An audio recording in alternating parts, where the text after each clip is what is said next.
Arif dan Ciku merupakan pasangan rajin yang memiliki kedai kapet di Istanbul.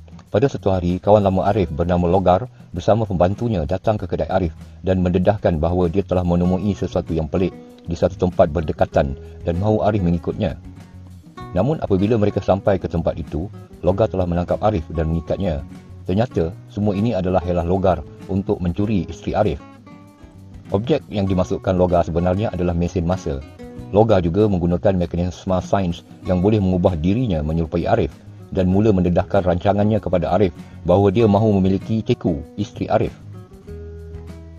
Apabila Arif yang sebenarnya cuba bercakap, pembantu Logar mengaktifkan mesin masa dan menghantarnya 1 juta tahun ke masa lalu, iaitu di zaman Cretaceous, di mana dinosaur masih aktif.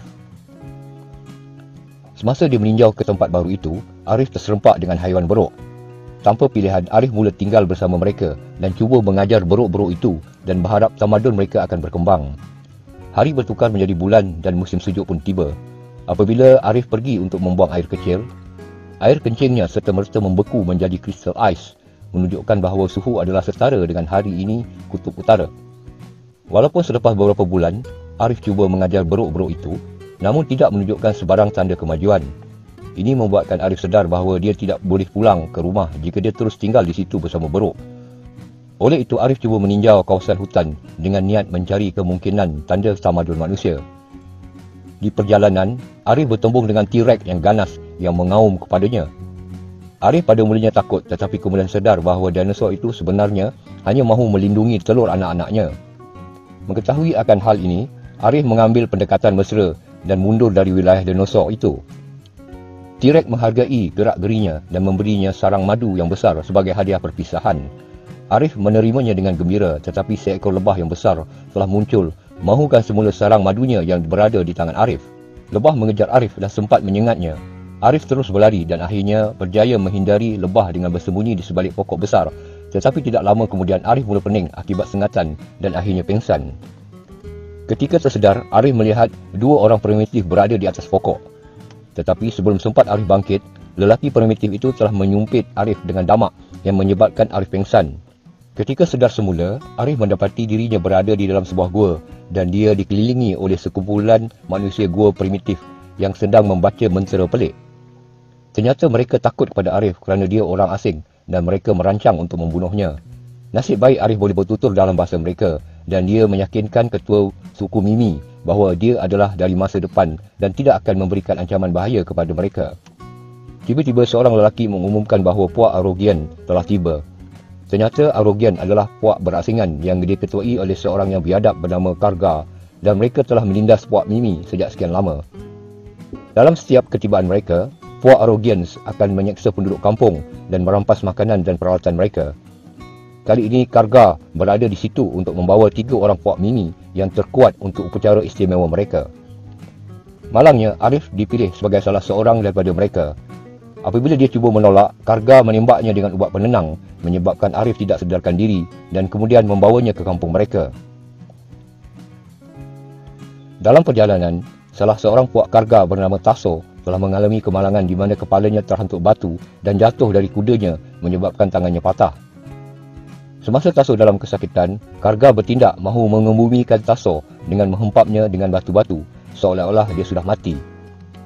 Arif yang sudah sedar dari pingsan melihat keadaan itu dan bertindak memberitahu orang primitif itu bahawa Tasso belum mati, tetapi dia hanya patah pergelangan tangan. Arif kemudian meletakkan kayu di kecederaan Tasso bagi menyokong pergelangan tangannya. Puak primitif itu terkejut melihat Tasso kini boleh merasai tangannya semula dan dia berterima kasih kepada Arif kerana menyelamatkan nyawanya tidak jadi dikebumikan. Sebaik saja mereka sampai ke kampung, Tasso mendedahkan bahawa tempat itu sebenarnya diketuai oleh anak saudara Karga yang bernama Kaya yang juga bapa kepada Tasso. Ayah Tasso yang bernama Kaya bertanya kepada Tasso tentang topeng-topeng buatan tangan yang ditemui di bilik Tasso. Tasso dengan bangganya mendedahkan bahawa dia membuat topeng-topeng itu daripada kulit pokok. Tetapi ini tidak disukai oleh Kaya kerana dia mahu anaknya menjadi seorang pahlawan yang ganas, bukan seorang artis. Kaya kemudiannya menceritakan tentang satu kejadian di zaman kanak-kanak yang menjakuti Datuk Tasso yang bernama Kumo. Pada satu hari, sebuah kapal angkasa yang aneh turun dari langit membawa 2 pelawat pelik. Mereka memberikan Kumo bola sebagai hadiah dan kembali ke kapal angkasa mereka. Malangnya Kumo yang terlalu teruja berlari ke bawah kapal angkasa untuk mengucapkan selamat tinggal, dan ketika itulah datuknya itu terbakar kerana terkena api daripada enjin kapal angkasa itu. Kerana itu, Kaya membenci perkara dan ciptaan baru. Kerana Kaya percaya bahawa bapanya berada di syurga, dia telah membuat sebuah menara yang sangat tinggi. Ramai orang telah cuba memanjat menara untuk membawa Kumo kembali, tetapi tidak ada yang berjaya atau terselamat. Ternyata Kaga membawa 3 orang kuat dari suku Mimi untuk menghantar mereka naik ke menara itu. Mendengarkan penerangan itu, Arif secara sukarela sanggup menaiki menara itu secara bersendirian, dan ini mengejutkan semua orang.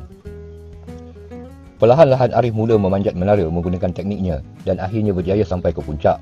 Di sana dia bertemu dengan seorang lelaki aneh yang disangkanya Kumo. Arif bercadang untuk membawa lelaki itu turun ke bawah, tetapi kerana ketakutan, lelaki itu terjatuh ke bawah dan mati. Arif perlahan-lahan mula turun semula, dan apabila dia sampai ke tanah, Puak Arogian terpegun melihat seseorang kembali hidup dari menara yang kemudian mencetuskan kegembiraan. Kaya kecewa kerana Arif tidak dapat membawa ayahnya Kumo kembali, tetapi dia memaafkannya. Taso juga kagum dengan kegagahan Arif dan dia mula melukis gambarnya di atas sebuah batu. Arif memuji kerajinan Taso dan Taso menunjukkan gambar-gambar lukisannya yang jarang dikongsi. Di situ Arif ternampak lukisan tersembunyi yang rupanya lukisan seorang gadis bernama Mimi dari kampus seberang. Ternyata Taso sangat menyukai gadis itu. Ini mengingatkan Arif kepada isterinya yang tercinta, Ceku, dan Arif ingin kembali kepada Ceku dan merayu Taso untuk membekalkannya segala alatan yang ada agar dia dapat kembali ke zamannya. Bagaimanapun Taso menyatakan ini semua mustahil kerana bapanya Kaya telah mengambil semua peralatan dan menguncinya di dalam sebuah gua serta melarang semua orang menggunakannya. Walau bagaimanapun, apabila Arif berjanji untuk menemukan Taso dengan Mimi, Taso akhirnya bersetuju untuk membantu Arif mendapatkan alatan tersebut. Pada malam itu, Taso dan Arif menyelinap ke dalam gua untuk mencuri peralatan. Malangnya mereka telah ditangkap oleh Kaga yang membawa mereka berdua ke Kaya.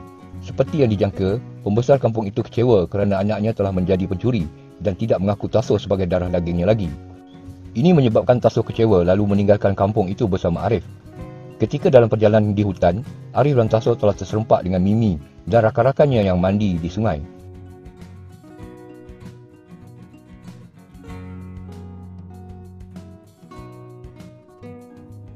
Mimi memusuhi Taso kerana latar belakangnya, tetapi Arif mengubah persepsinya dengan menunjukkan kepadanya tatu wanita cantik yang telah dibuat oleh Taso di belakangnya yang merupakan lakaran lukisan Mimi. Kumpulan itu kemudian kembali ke kampung Mimi dan Arif mendedahkan rancangannya untuk memulakan tamadun baru. Dia memberitahu Puak Mimi tentang beribu-ribu alat berguna di Gua Kaya dan meminta bantuan mereka untuk mencurinya. Teruja dengan prospek mempunyai alat dan teknologi moden, Mimi dan orang-orangnya segera menyertai rancangan itu.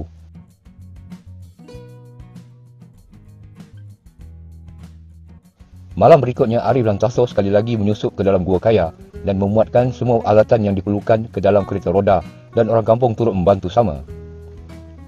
Dalam masa yang singkat, Arif berjaya membuat beberapa alat ciptaan yang diperlukan bagi membantu manusia dan dalam tempoh beberapa bulan berikutnya, semua orang di kampung itu sudah serasi menggunakan hasil ciptaan teknologi Arif.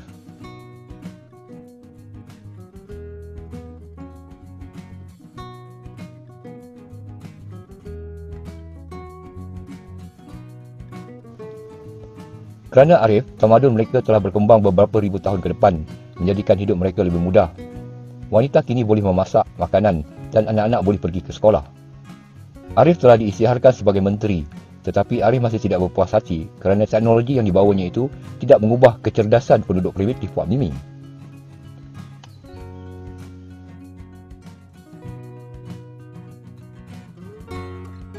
Sementara itu, Kaya akhirnya mendapat tahu bahawa guanya telah dirompak oleh Arif dan Taso. Dengan marah, dia telah menghantar Kaga untuk membunuh mereka. Tetapi apabila Kaga tiba di kampung itu, dia terkejut melihat semua ciptaan baru Arif.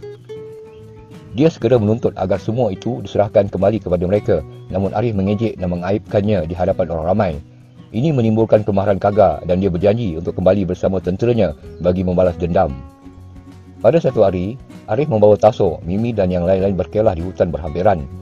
Malangnya apabila mereka pulang, mereka mendapati seluruh kampung telah digeledah. Ternyata Arogian telah mengambil segala-galanya.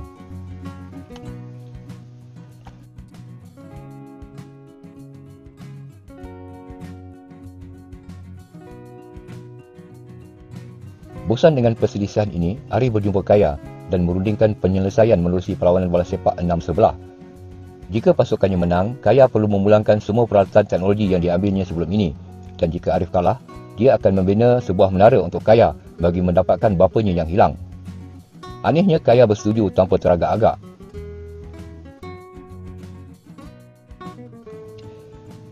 Kaya kemudian mendedahkan bahawa Puak Aurelian pernah bermain bola sepak dan berpengalaman kerana mengenangkan mendiang bapanya, Kumo, dan bola sepak itu telah menjadi barang istimewa yang dianggap seperti harta karun.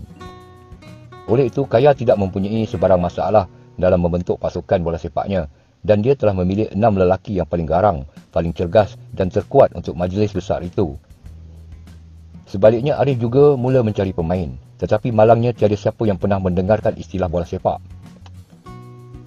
Pada masa itu, Mimi mendedahkan bahawa ada bekas Arogian yang bernama Chuhara di kampung itu yang pernah menjadi penjaga gol semasa di Aurelian. Ternyata Chuhara bersara daripada bola sepak selepas dia melepaskan 8 gol dalam satu perlawanan. Arif cuba meyakinkan Chuhara untuk bermain tetapi dia menolak. Melihat perkara ini, Dimi menawarkan diri untuk menjadi penjaga gol pasukan. Sementara itu, Arif dan Taso menjadi penyerang dan selebihnya pasukan terdiri daripada penduduk kampung. Arif dan pasukannya pun mula menjalani latihan. Mimi dan wanita lain turut menyediakan jersey bola sepak pasukan. Dan selepas beberapa hari, Arif FC mula menguasai permainan dan mula bermain dengan elegan.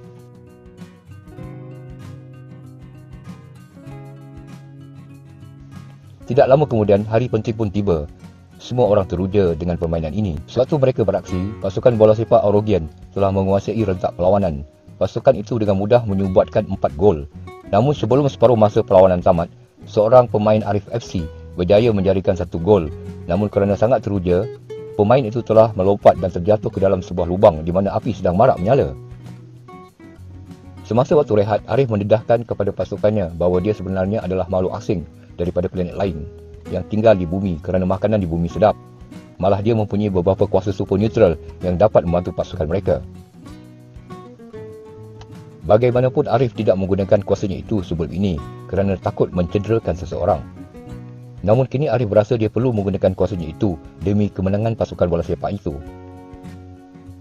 Penduduk yang mendengarnya tertarik dan teruja dan Arif menggunakan kuasanya itu dan mula menguasai perlawanan yang menyaksikan pasukan Arif dapat menjarikan 3 gol lagi yang menjadikan kedudukan sekarang terikat 4-4.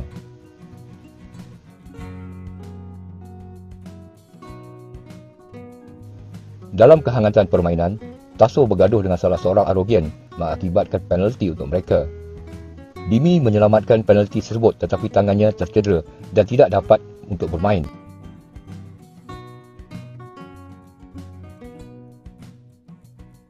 Kini mereka berdepan dengan ketiadaan penjaga gol. Namun Chuhara melangkah ke hadapan dan menjadi sukarelawan untuk bermain dan menjadi penjaga gol. Chuhara pula bertindak cemerlang ibarat dinding batu yang menyelamatkan banyak serangan ke arah gol.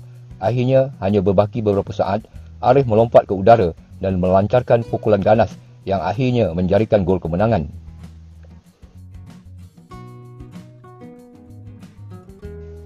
Perkampungan itu bersorak dan Kaya turut memuji pasukan lawan. Kaya berkata dia akan menunaikan janjinya serta menyatakan tidak lagi akan mengganggu penduduk kampung itu mulai sekarang. Namun walaupun memenangi perlawanan, Arif masih bersedih kerana dia percaya bahawa Logar telah pun mengambil Ciku di isterinya.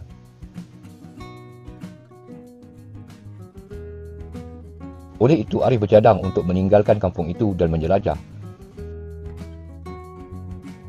Sebelum dia pergi, Arif menghadiahkan jam tangannya kepada Taso dan cincin pertunangannya kepada Mimi. Tiba-tiba kilat terang muncul dan Ciku muncul dari udara. Arif gembira dan hairan melihat isterinya. Ciku yang kemudian mendedahkan bahawa selepas Arif pergi bersama Logar, dia melayari internet dan mengetahui ada cincin dan jam tangan yang ditemui di dalam sebuah gua primitif oleh sekumpulan ahli ekologi. Apabila Ciku meneliti lebih lanjut tentang cincin dan jam tangan itu, dia menyedari sebenarnya cincin itu milik Arif. Ciku kemudian cuba mencari punca hal itu boleh berlaku dan menjumpai bahawa Logar adalah dalangnya. Oleh itu, Ciku telah menangkap Logar dan menyoal siasatnya tentang lokasi Arif. Akhirnya Ciku menggunakan mesin masa Logar untuk tiba ke situ.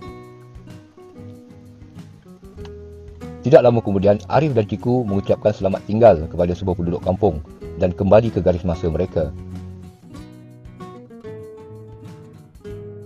Sebaik saja mereka tiba di rumah, mereka telah menghantar logar dengan mesin masa ke tempat primitif. Pada mulanya penduduk kampung menganggap logar adalah Arif dan cuba bercakap dengannya secara sopan. Tetapi apabila logar yang sombong mula melemparkan kata-kata tidak senonoh, mereka menyedari bahawa dia seorang penipu.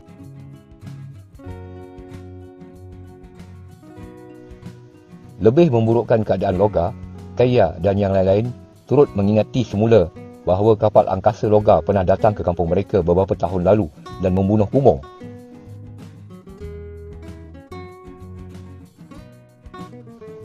Melihatkan gerombolan yang marah, logar akhirnya mula panik dan meminta orang ramai untuk meninggalkannya sendirian, tetapi tiada siapa yang mendengarkannya. Filem ini mula berakhir memperlihatkan orang-orang primitif itu perlahan-lahan mendekati logar untuk menangkapnya. Tetapi sebelum sempat, seekor T-Rex muncul lalu menelan logar.